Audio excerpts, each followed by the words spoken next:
Hello. You can see I've changed my name on the profile to Michael Loves Britney. Now, there's for those of you who don't know, there's a really famous pop singer from the USA called Britney Spears who was quite famous, especially like 20 years ago. But I think she still has a fan base, and even in England, even some curmudgeonly middle-aged Englishmen like me are you know have a sort of secret thing for her. Anyway, and I just want to say that that my appreciation of her music has really kept me going through some dark times in this last year, especially the music video to "You Drive Me Crazy," which has got it's just like a kind of amazing amount of energy, and passion and talent. It's actually directed by a British music video director called Nigel Dick. Um, anyway, um, but that's I could watch that once a day, every day. It's when sometimes you find a song or a video that like doesn't matter how many times you watch it, and for some reason that's it. But anyway, so I guess I've kind of picked up on the energy of Britney Spears, and I kind of think of her like a kind of fireball across the sky, going as fast as you can, and uh, and what I mean by that is that she seems to be someone that lives life with passion, intensity, fullness. Doesn't stop. Nothing stops her. So that's how it seems. Okay.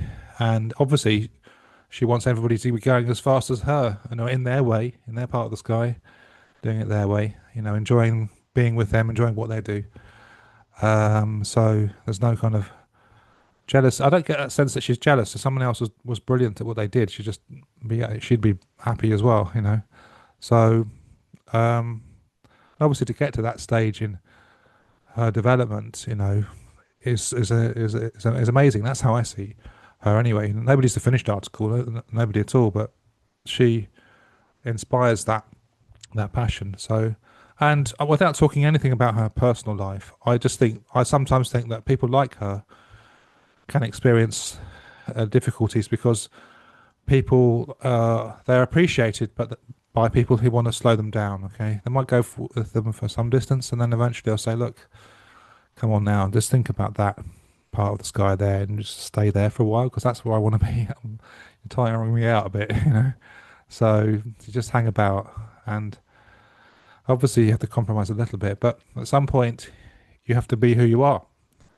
And I think Brittany is someone who just is what she is, um, and sometimes life throws at you a lot of people who can go at your speed. Like Mick Jagger, for example, I think he's got a load of people that go at his speed. He's a bit more He's a man. It's a bit easier sometimes, but sometimes for women, they're expected to slow down for lots of different personal commitments, that society expects and whatever.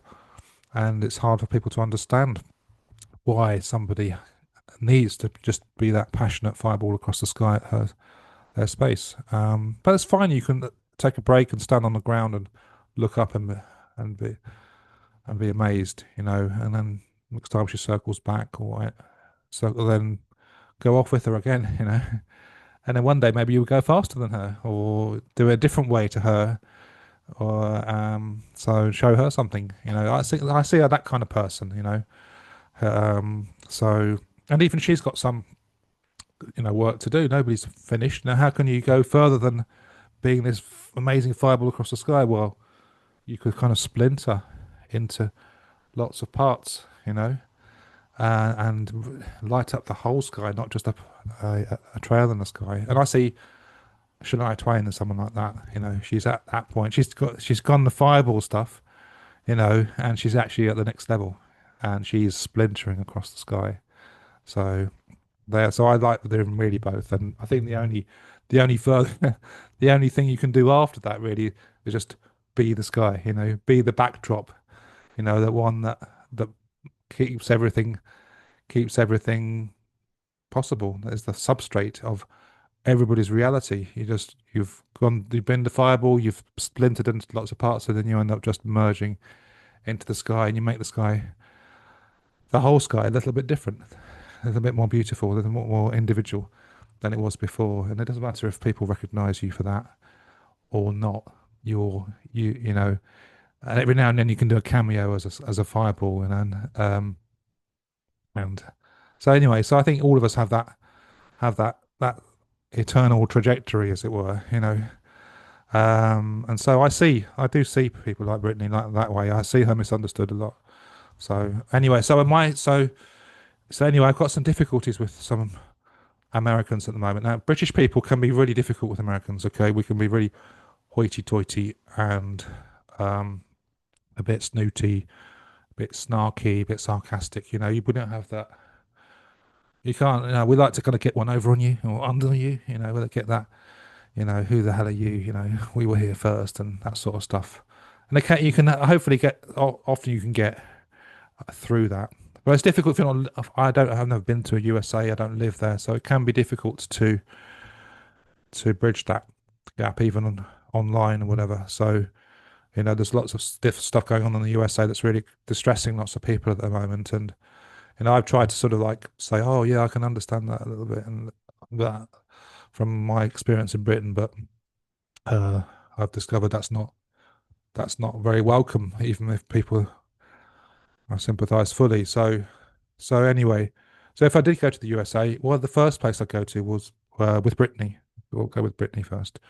Would be the Louisiana. I wouldn't go any other part of the USA, just a road trip around Louisiana, just to kind of soak up that vibe. Because I don't know, I've watched lots of different Americans from different places, and the ones I think are the most real, raw, kind of absolutely diamond and the real deal are people from Louisiana. It's interesting because they're French origin, so I don't know what that's all about, you know. But maybe there's that combination between the French and the Anglos and the Northern Europeans. They're all there. So you know, in Canada they've got the English speakers and the French, but they're segregated, aren't they? Whereas in Louisiana, there's been that merger, that assimilation. Anyway, there's something about I don't know. Maybe I'm being idealistic. So if Brittany's watching, okay, so two requests. If I can go around Louisiana with you, maybe you can introduce me to Shania Twain. And if you've got some time, if you can do a little bit of like bridge building for me, because I'm really in need of trying to get through some difficult stuff in life that other people are experiencing, and especially Americans. There could be a win-win there. So that's my message to Brittany. So if anybody knows her, I don't know how popular still is really, but you know, she might be one of those people that like is still, you know, she get every now and then gets a fan mail and she thinks, okay, well, yeah, that's right back, you know. So anyway, um, keep on rocking, and thank you very much. And qzchambers at hotmail.com, qzchambers at hotmail.com if you do contact Brittany. So thank you very much for listening.